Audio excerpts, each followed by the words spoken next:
we are continuing with our Women's Month series, Financial Advice for Women by Women. Today I've got Erin and Hannah, both certified financial planners here at CrewInvest, and we're really just going to talk about the importance of saving and investing as a woman. And the concept of saving and investing has been exhausted by the media.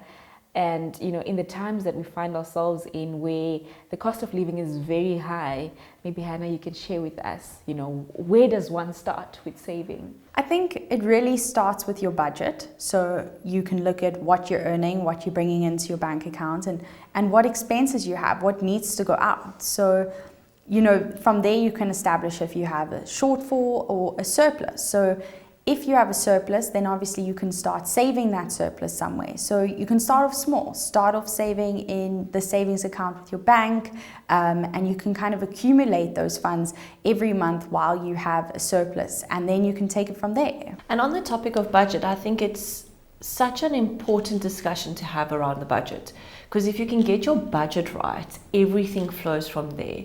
So a good understanding of your budget, and just having the discipline to stick to that budget and review the budget, because it's scary, right? It's scary to look at those line items of what we're spending, and sometimes we want to stick our head in the sand a little bit, or we envision that budgeting entails this massive Excel spreadsheet where you've got to go and track each and every line item, and it doesn't need to be that.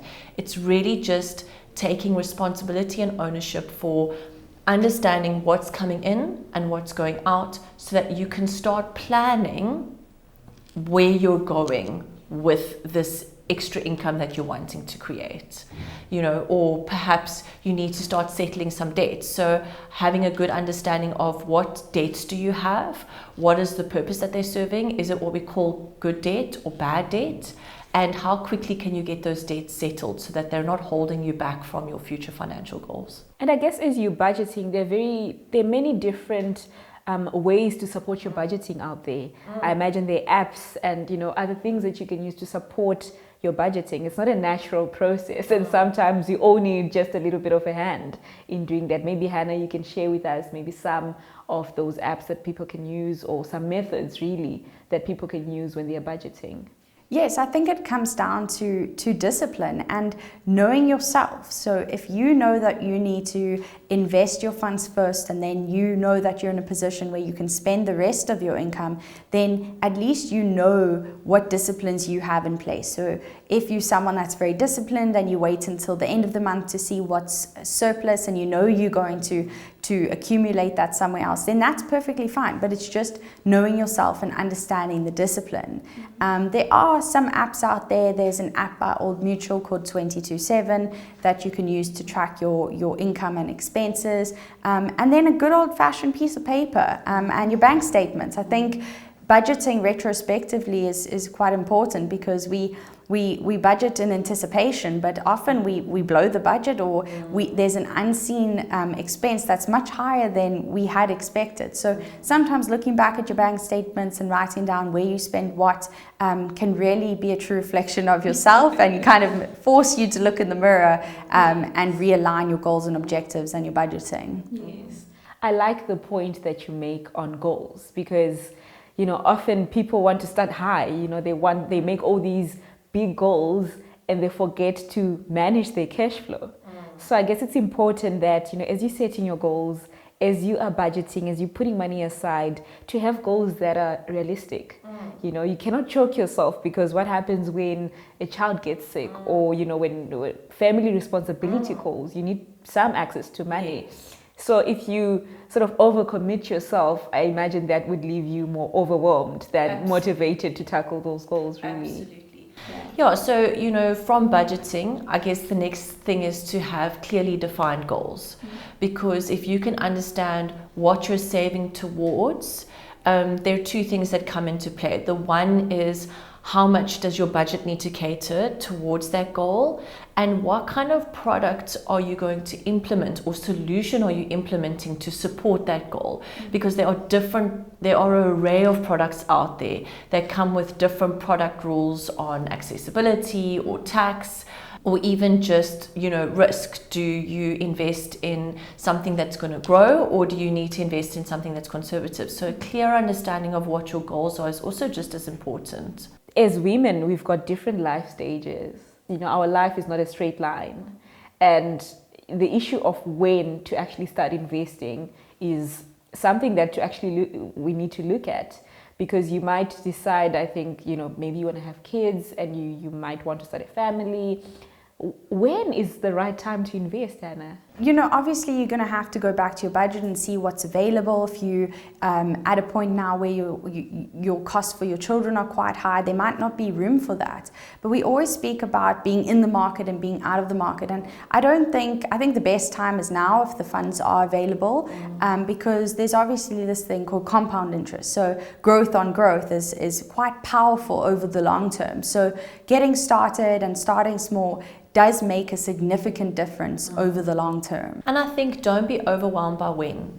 Just do the best that you can do. If you are finding yourself very young with a young family and you don't have the ability to save, you can do so at a later stage. You've just got to have a hell of a lot more discipline, or you might decide to delay having a family, focusing on your career, then bank that savings while you're still young and able to do so. So there's no one size fits all solution. You've really just got to understand the situation that you're in and where you're wanting to go, and partner with someone who can just help you get there for your personal unique situation. The other thing that we need to talk about is the issue of access.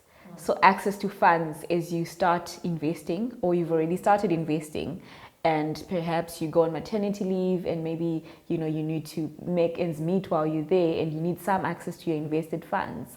Is this something, I know it's a big fear for a lot of women out there, it's even overwhelming that it stops them from actually starting to invest. So let's talk about that for a bit, Hannah. Like, when it comes to having access to your funds while you invested, is it actually possible? Yes, so there are an array of products out there that are suitable for an investment, but it depends on you. So there's a retirement annuity or retirement fund, and that's only accessible at your age 55. So you need to understand that money that you're putting in there is for your future self. And then there are other products available, a unit trust fund, a tax-free investment.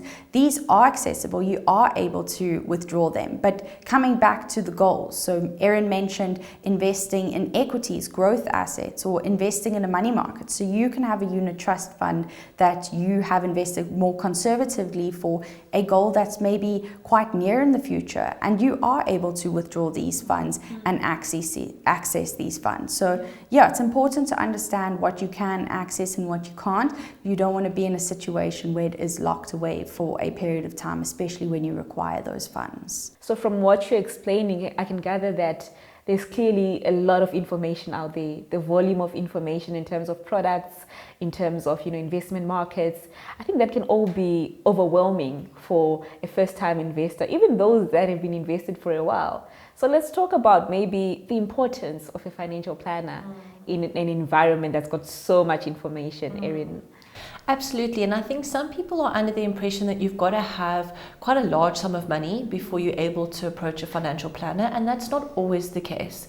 There are firms out there who understand that you're young and you're starting out and wanting to do the right thing, so they're able to help you just get started or just give you some advice on how to get started and which route you should follow, in creating your financial independence. So I think don't be scared, even if you don't have a lot of money, don't be scared to reach out to a professional practice and see where they can help or guide you, or even just someone that you trust, who's sensible and who has done well with their money. They might be able to guide you. So it doesn't always have to be a professional financial advisor, but it could always be someone that you trust, that is just going to help give you some guidance on how to get started and where to get started. What you're saying is that this isn't a once-off thing. This is a plan that's going to continue into the future. So, there are other decisions to make. As you start to earn more income, you might want to sit down with your budget and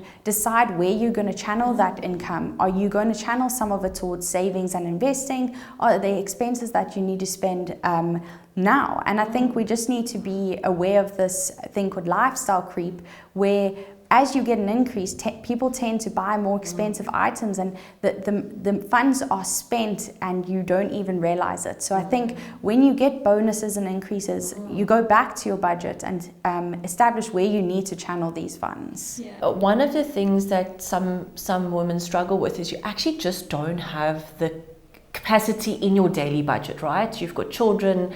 We all know how much children cost.